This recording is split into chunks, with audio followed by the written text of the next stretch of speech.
Welcome back to the all India farmer. As you know this side Ravi guys, और आज हम आपको जानकारी देने वाले हैं पशुपालन के बारे में। और जैसा कि ये भारत एक कृषि प्रधान देश है, भारत की 60% जो यहाँ की पॉपुलेशन है वो कृषि पर निर्भर रहती है। जो गांव के लोग होते हैं, जो गांव पर निर्भर करते हैं, वहाँ पर पशुपालन सबसे ज़्यादा अहम रहता है। तो आज हम एक ऐसे ही किसान से आपकी बात करवाने वाले हैं जो कि आपको पशुपालन के बारे में जानकारी देंगे। और अगर आप भी एक छोटा सा पशुपालन डेयरी फार्म अपना स्टार्ट करना चाहते हैं तो आप किस तरह से स्टार्ट कर सकते हैं, कौन सी नस्ल रख सकते हैं और किस तरह से उनका रखरखाव कर सकते हैं। तो सर, आपका स्वागत है ऑल इंडिया फार्मर में। तो सबसे पहले आप अपना एक छोटा सा परिचय दीजिए हमारे किसान भाइयों को। मैं ग्राम पपरसा, मेरा पोस्ट दोराला है और ज़िला मेरा मेरठ है। Yes sir. मैं गांव का छोटा सा एक पशुपालक हूँ और मुझे थोड़ा ही अनुभव है। ऐसा नहीं मैं कहूँ कि ज़्यादा है, लेकिन थोड़ा है, लेकिन सही है। ओके। जैसे कि मैं अपने थोड़े पशुओं के साथ व्यापन कर रहा हूँ जी, तो मुझे कोई समस्या नहीं आती, और समस्या आती है तो मैं उसका समाधान भी रखता हूँ। बिल्कुल। तो अभी मैं आपसे जानना चाहता हूँ, जो आप अपना जो पशुपालन है, जो डेयरी फार्म है, वो आप कितने समय से कर रहे हैं? फिलहाल 15 साल 15 साल से आप कर रहे हैं। 15 साल से हम अपने मतलब अधिक पशु हैं। आपके उससे पहले हम 2 या 3 रखते थे। अभी टोटल आपके पास कितने पशु हैं? मेरे पास 4 भैंसें और 4 गायें, 8 पशु हैं जी। और उनके बच्चे लगाकर 12-13 हैं। 12-13 है। तो जैसे कि अगर हम रखरखाव की बात करते हैं तो आपकी जो भैंसें हैं उनसे आप किस तरह से दूध प्राप्त करते हैं? देखो, दूध प्राप्त करने के कई तरीके हैं। कुछ लोग बड़ी डेयरी फार्म खोलने के बाद उसमें मैली हाँ गंदा मतलब गंदा चीज़ खिलाकर पशु को और उनसे अधिक दूध ले लेते हैं। लेकिन वो दूध कुछ ही घंटे तक सही रहता है, उसके बाद उसमें महकानी शुरू हो जाती है। जैसे कि मैली है और जौ है, जौ बोल देते हैं, जई का जई होती है, जिसे बोलते हैं बियर बनाते हैं। लेकिन वो दूध पौष्टिक नहीं रहता। क्यों? क्योंकि वो केमिकल का ही रहता है। उसमें 8 घंटे 7 घंटे बाद स्मेल आनी शुरू हो जाती है और 12 घंटे बाद वो दूध फट जाता है, चाहे सर्दियों या गर्मियाँ हो बरसात। तो जैसा कि कुछ लोग कुछ बड़े बड़े डेयरी फार्मों में मैली का और जौ ज़्यादा खिलाते हैं, जिससे बियर बनती है, उसे ज़्यादा खिलाते हैं पशुओं से दूध प्राप्त करने के लिए। और अगर वो खिलाते हैं तो क्यों खिलाते हैं? सबसे पहले तो खिलाने, ये जो बड़े डेयरी फार्म वाले होते हैं कि दूध के लालच में ही से खिलाते हैं, इसके बाद पशु याबन नहीं रह पाता। अच्छा। और ये पशु फिर काट में चला जाता है। भारत का पशु की जो जनसंख्या वो कम क्यों होती जा रही है? वे सिर्फ दूध पर निर्भर रहते हैं, ना तो उन्हें उनसे अगली साल दूध निकालना। हाँ। उन्हें सिर्फ ये करना, अपना एक सीजन दूध 5-6 महीने दूध निकालना, उसके बाद उन्हें कबीले में भिजवा देते हैं। ठीक है। तो इसी कारण से हमारा पशुओं की, भारत के अंदर जो पशुओं की डिमांड ज़्यादा और महंगाई का दौर इन लोगों ने, बड़ी डेयरी फार्म वालों ने कर रखा है।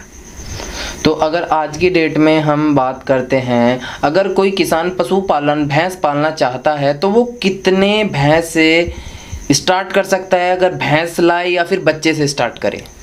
देखो, अगर उसकी क्षमता है बच्चे को 2 या 3 साल या 1 साल खिलाने की, तो बच्चे से कर सकता है।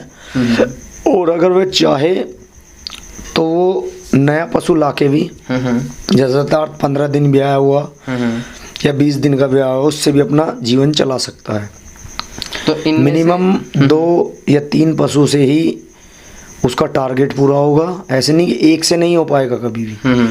2 या 3 पशु के साथ उसका टारगेट पूरा होगा, क्योंकि वो एक पशु के साथ भी पूरा दिन समय अपना खराब करेगा और 3 पशु में भी। तो अब अगर कोई भैंस लाना चाहता है तो वो कौन सी नस्ल की भैंस लाए? देखो, हमारे भारत में करीब 60 प्रजातियां हैं पशुओं की, भैंसों की 60 प्रजातियां हैं। लेकिन हमारे यहाँ पर जो चलती है सबसे ज़्यादा मुर्रा चलती है। यह एक नस्ल है खूंडी। अच्छा। वो हमारे यहाँ नहीं पाई जाती, वो राजस्थान में पाई जाती है सबसे ज़्यादा। लोग हमारे यहाँ पर सबसे ज़्यादा मुर्रा ही लाइक करते हैं, और मुर्रा का दूध भी आसान और ज़्यादा दूध देने वाली नस्ल है। तो अगर जैसे कि हम बात करते हैं, एक किसान आज की डेट में अगर एक भैंस लाता है तो उसका खिलाने पिलाने में और कितना खर्चा आ जाता है? अगर एक किसान या एक पशु डेयरी वाला अगर एक भैंस लाता है तो उसे वो भैंस 60 से और 90,000 के बीच तक की लाएगा। लेकिन पशु की एक क्वालिटी और होती है, अगर पशु 12 लीटर तक का दूध का है उसके दूध का सैंपल करा लेना, और जो 15 लीटर देता है उसके दूध का सैंपल करा लेना। अच्छा। पौष्टिक तत्व मतलब जो दूध में पौष्टिक पाएंगे वो 12 लीटर तक वाले में ही पाएंगे अच्छे। वो अच्छे टाइम पे दूध देगी और अच्छा दूध देगी और अधिक समय तक दूध देगी। अभी मैंने आपके पशुओं में एक गाय देखी थी जो कि हल्की वाइट थी, ब्लैक थी, वो कौन सी ब्रीड थी? उसका नाम था HF बोल देते हैं। उसके जैसी हमारे डेयरी में कोई गाय नहीं है। होल्ड स्टीशन फ्रीजन बोलते हैं, उसकी जैसी गाय नहीं है। तो लगभग ये गाय कितना दूध दे देती है? इसका मिनिमम दूध होता है, अगर गाय की बात करें तो गाय से लगा के तुम 15 लीटर से और 40 लीटर तक की गाय मैंने देखी हैं। अच्छा। लेकिन अभी हाँ, मैंने अभी तक जो अपनी डेयरी में 19 लीटर तक निकाला है, ना कि उन्हें मैली खिलाई और ना ही कोई उन्हें गर्म चीज़ और दी। अगर भैंस से बढ़िया दूध प्राप्त करना है तो वो क्या खिला सकते हैं अपनी भैंस को? अगर भैंस से बढ़िया दूध मतलब कि लेना है तो जब ब्याने से मतलब कि पशु ब्याता है 11वें 10 साढ़े 10 11 महीने का ब्याता है, उसकी टहल तुम 9 महीने से स्टार्ट कर दो, जब वो 9वें महीने में रहे, और ब्याने के 2 महीने तक करो, ब्याने के बाद तक 4 महीने। हाँ, क्या क्या खिला सकते हैं वो उसे? सबसे पहले तो होगी तो चना। चना तो देना पड़ेगा, चना तो आप देते रहो, ना ही चना ज़्यादा गर्म होता है ना ज़्यादा ठंडा, नॉर्मल। और उसे कोई भी गर्म चीज़ ना दें, जैसे कि मेथी, मेथा, दलिया और चीनी, और उसे कोई भी गर्म चीज़ ना दें, ताकि उससे ना तो पशु हमारा ब्याने में दिक्कत करेगा और नॉर्मल भी आ जाएगा। तेल वेल दे दो, तेल वगैरह, तेल सरसों का तेल उसे तुम 10 महीने तक दे सकते हो, 11वें महीने में दिक्कत होती है तेल देने की। तो मैं हरिओम जी आपसे जानना चाहता हूँ कि अगर एक पशुपालक एक जो छोटी इनकी बछड़ी होती है, कटिया होती है, उसे बड़ी करने में ब्याने तक कितना खर्चा आ जाता है? उसे अगर छोटी से बड़ी करने में 3 साल तक खर्चा जोड़ लो, 150 रुपये पर डे का। 150 रुपये पर डे का। 6 महीने के बाद उसका मतलब कि 2.5 साल तक, 3 और 1 4, 3 साल बाद क्रॉस होती है 4, 3.5 साल का उसका 150 रुपये पर डे का खर्चा जोड़ते चले जाओ। उससे आपको पता चल जाएगा कि पशु पाल के दूध प्राप्त करने में कितना फ़ायदा है और खरीद के लाने में कितना फ़ायदा है। तो एक किसान अगर डेयरी फार्म खोलना चाहता है तो वो किस तरह से खोल सकता है? आज के टाइम में तुमने देखा होगा डेयरी फार्म बंद अधिक क्यों हो रहे हैं? हाँ, कारण नहीं सोचा किसी ने। हाँ। वे लोग किस चीज़ पे डिपेंड रहते हैं? दूध लेने पे। अगर हम एक 70 या 80 हज़ार रुपये की भैंस ले रहे हैं और वो हमारा एक सीजन में 50,000 तक का 60,000 तक का दूध दे रही है, तो किसान ये तो खुश है कि 60,000 का दूध दिया इसने, और वो हमारी 35 की चली भी गई। 60 और 20 80,000 रुपये, 35 तक की भी चली है, 95,000 रुपये तक अगर दूध का आने के बाद उसका वही पशु 35,000 का भी जा रहा है, तो किसान ये तो देख लेता है कि मैंने इतने की ली थी और इतने में बेच दी, इतने का दूध निकाल लिया, 60,000 का दूध निकाल लिया और 35 की मैंने फिर भी बेच दी, 60 की मैं लाया था। लेकिन वो ये नहीं देखता तूने खिलाया कितने का है, वो उस चीज़ को नहीं देखता। और इसी कारण से लॉस में आने के बाद किसान क्या करता है, किसान और डेयरी वाले फ्लॉप हो जाते हैं। आज की नई जनरेशन नई नई डेयरियाँ खोल रही हैं, लेकिन बिगर एक्सपीरियंस के वो डेयरी खोलती है। 10 भैंस 6 लाख की लाए, उनसे उन्होंने 1 साल में 6 लाख का दूध ले लिया। वो बड़ा संपन्न और खुश है कि मैंने 6 लाख की ला के 6 लाख का दूध ले लिया और मैंने वे 3 लाख की बेच भी दी। लेकिन वो उस चीज़ को टारगेट भी तो करे, तुम इसे 40,000 रुपये महीने का खिला भी तो रहे हो। हाँ, उस चीज़ को कौन देखेगा? अगर तुम्हारे पास दूध दे रही है वो, तो तुम ये भी तो देखो 40,000 रुपये महीने का तुम खिला भी तो रहे हो, उसे तुमने कमाया क्या? कोई ये नहीं देखता तुमने कमाया क्या। तो अब जैसे कि एक भैंस है तो उससे वो किस तरह से अच्छा दूध प्राप्त कर सकता है? अपना संपन्न डेयरी फार्म कैसे कर सकता है? देखो, भैंस संपन्न डेयरी के लिए तो सबसे पहले तो चना या अरहर की चूरी और खल, चोकर या गिर्री रखो। और अगर दूध की मात्रा बढ़ानी है तो जब तक पशु ज्ञावन ना हो, ब्याने के बाद उसे ओटी देते रहो। ओटी चीनी की दे लो, गुड़ की दे लो, उसमें मेथी ज़रूर डालो, और हमेशा ओटी देसी घी की ही दें। जी हाँ, कुछ लोग ऐसा होता है डालडे की देने के बाद क्या होता है, पशु के अंदर की कैपेसिटी डाउन हो जाती है कुछ समय बाद जाने के बाद, वो डाउन हो जाती है। लेकिन देसी घी से कभी ऐसा नहीं होता। चाहे तुम दो 1 किलो की, 1 किलो घी की 3 किलो की दे दो, मतलब एक लिमिट बना लो। पशु को अपने ब्याने से और जब तक क्रॉस होता है करीब करीब उसे 20 या 25 आउटी देनी चाहिए। महीने में 4 ओटी, 3 या 4 ओटी देनी चाहिए, जिससे पशु को दूध देते समय कमज़ोर महसूस ना हो, कैल्शियम ना टूटे।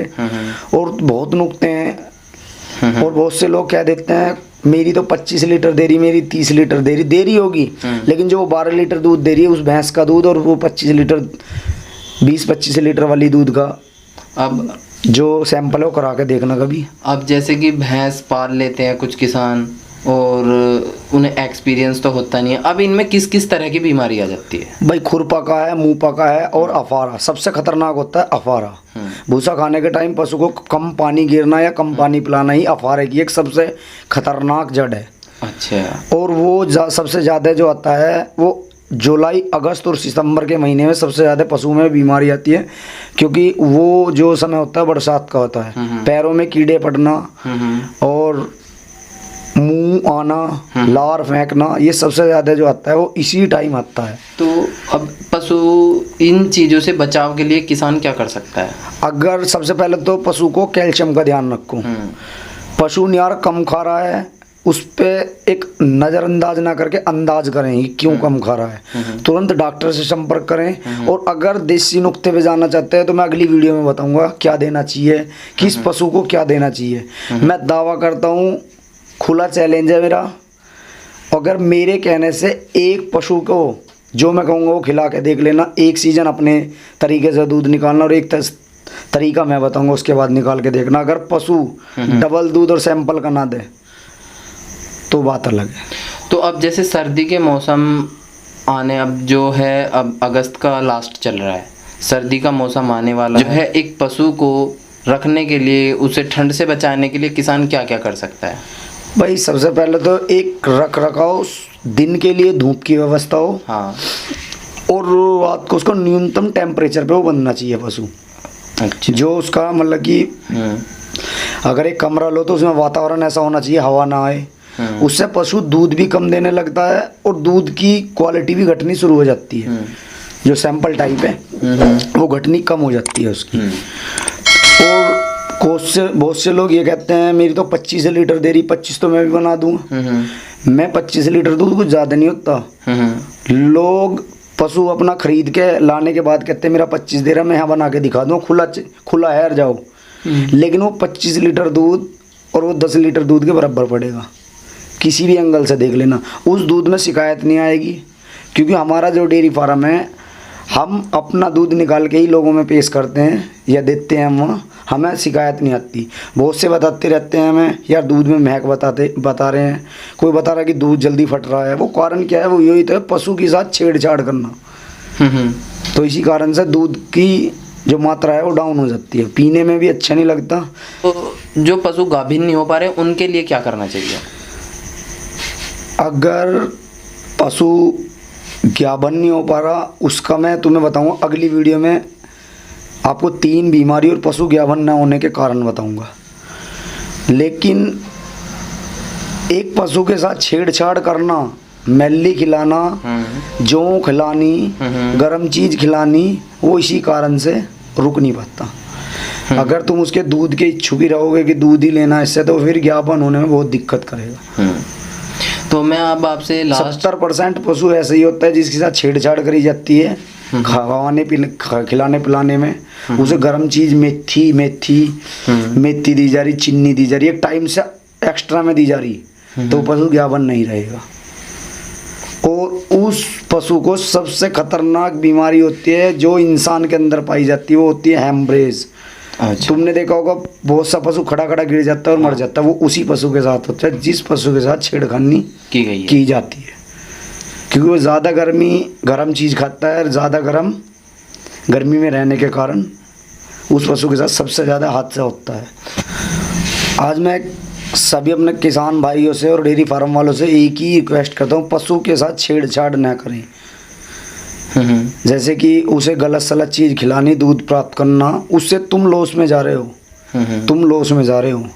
ये ना सोचना कि मेरी पशु 25 लीटर दूध दे रहा है, वो 25 लीटर दूध 6 महीने दे देगा, 5 महीने दे देगा, 4 महीने दे देगा, लेकिन वो पशु अगले सीजन में तुम्हें 12 लीटर भी दूध नहीं देगा। ये एक तजर्बा, एक्सपीरियंस है। और रहा पशु ज्ञापन की बात, पशु तो ज्ञापन रह जाएगा, लेकिन अगर तुम उसके साथ खिलाने पिलाने नियम अनुसार खिलाओगे, पशु टाइम पे क्रॉस होगा, टाइम पे भी आएगा, टाइम पे अच्छा दूध देगा।